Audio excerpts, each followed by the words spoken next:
Handy, thank you so much for joining me today. Thank you, Tim. It's a pleasure to be with you here in paradise, in Bali. Thank you. It's a wonderful place. Yes, indeed. I look forward to seeing more over the next couple days, but thank you for hosting us. Thank you.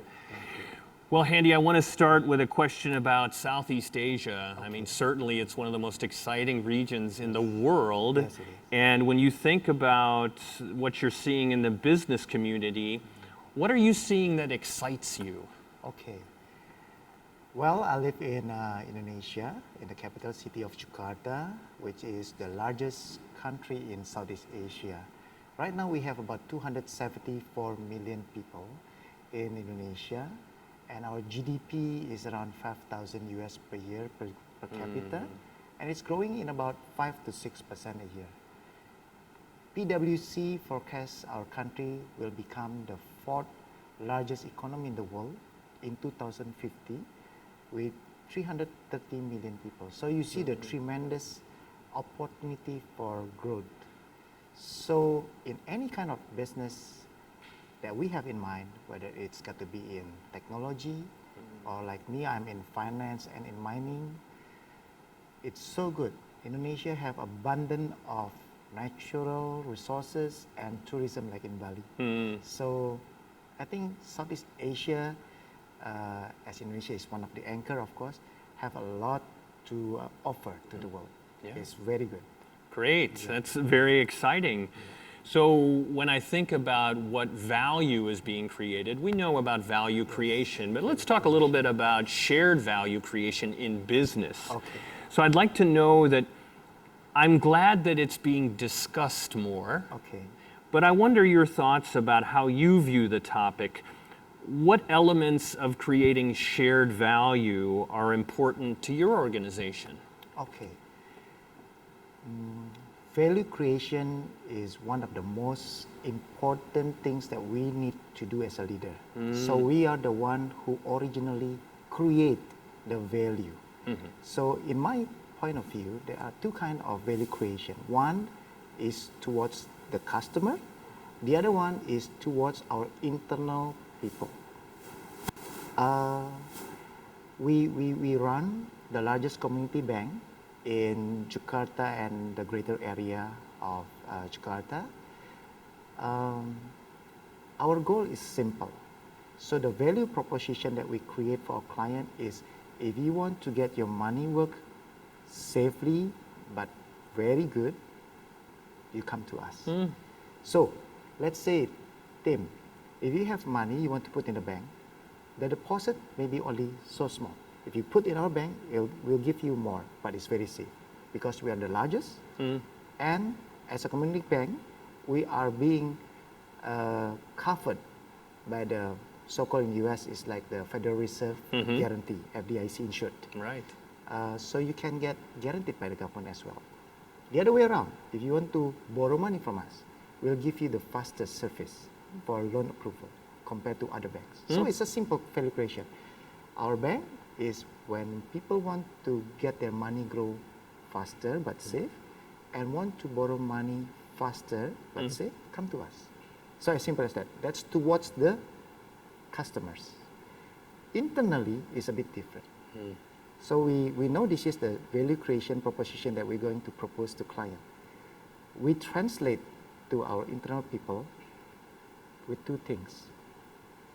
Number one, as a person, he has to have good character, because without good character, integrity, nothing.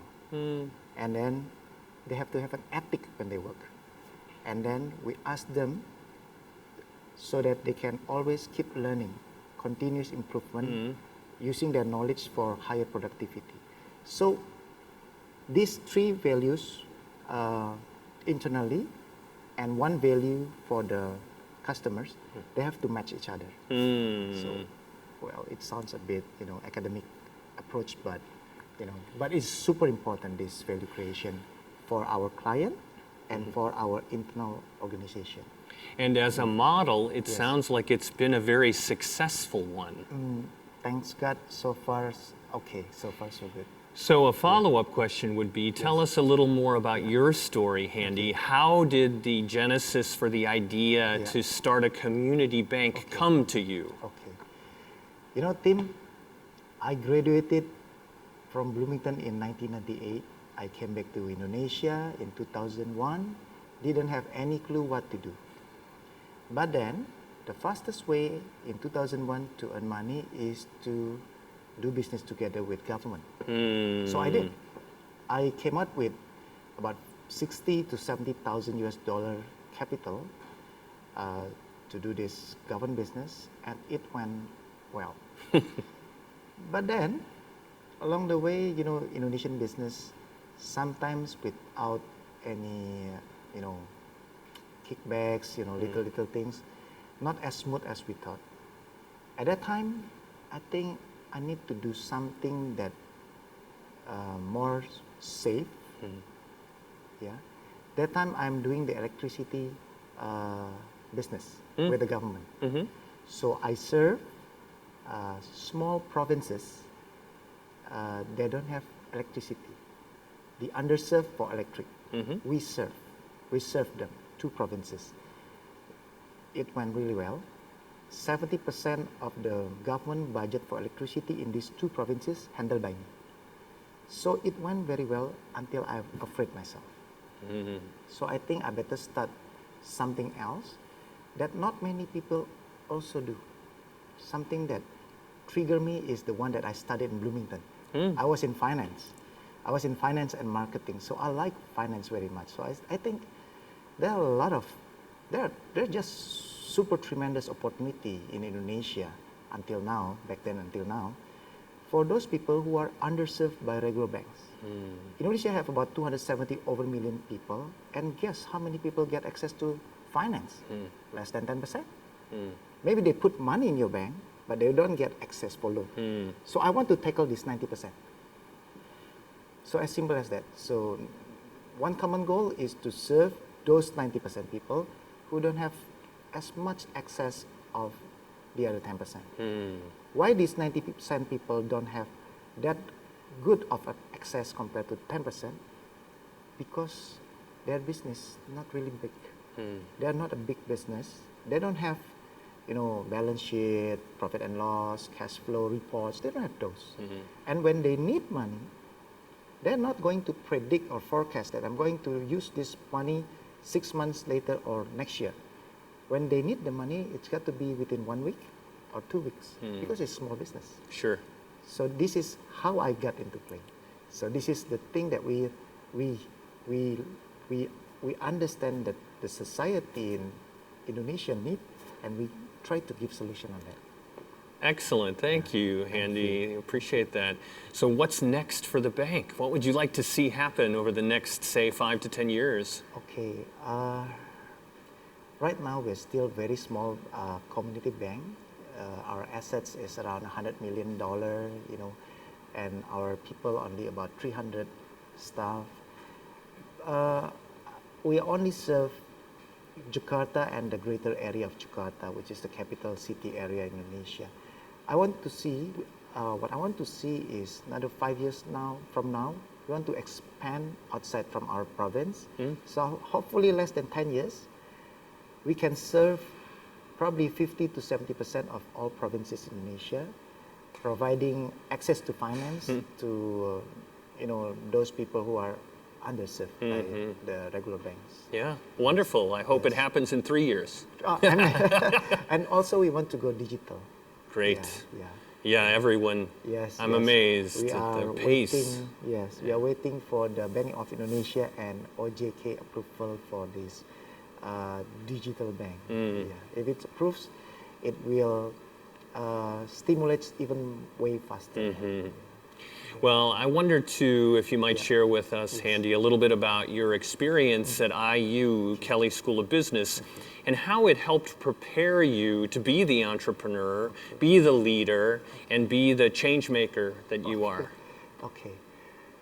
What I remember about IU Bloomington, it's such a lovely, small town to study. You know, very safe, very sound, and one of the best business school. I hope until today is one of the best business school. And then I happened to somewhat choose a major in finance and marketing, dual major, which turns out to be really, really important for my basic skills in life.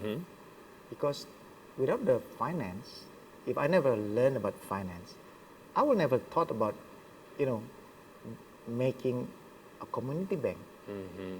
If I never study about marketing, I don't know how to market financial products, competing with the big banks. That's not easy. That's not easy. So I thank God that somehow this finance and marketing in Bloomington that I learned in school were really, really useful in the first stage. In my business, and it gave me fundamental skills for that. Yeah. Great, thank you.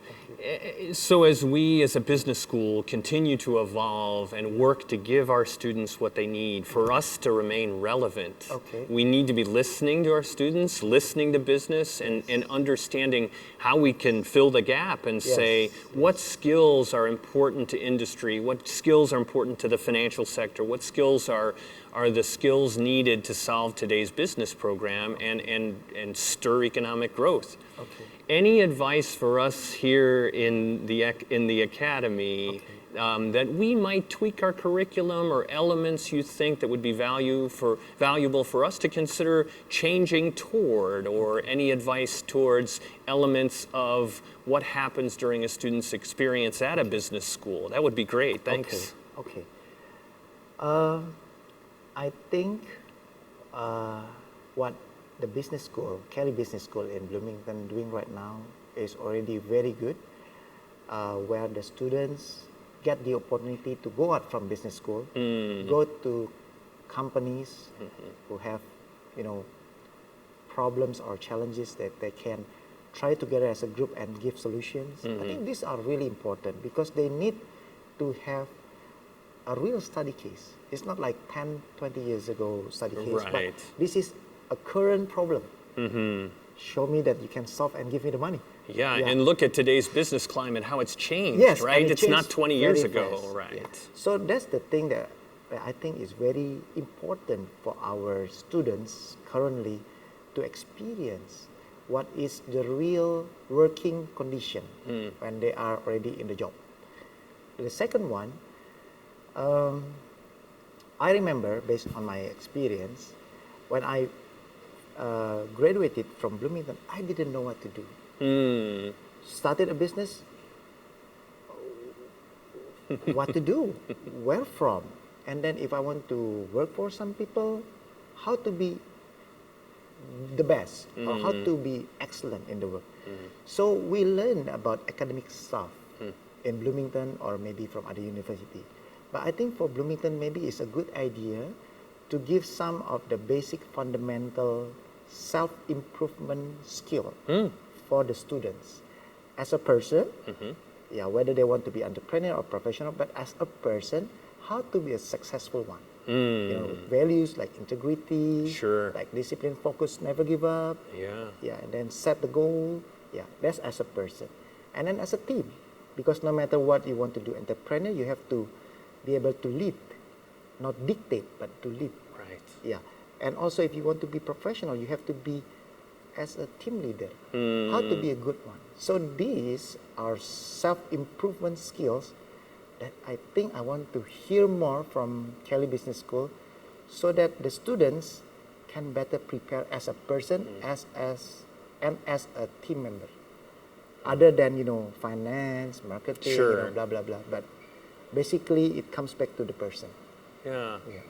Great. Well, great advice, Handy. Thank you. And thank you so much for taking the time to sit down and speak with me today. Thank you so much. It's a pleasure. It's my pleasure. Thank you. Terima kasih. Terima kasih. Thank you. Terima kasih. Thanks.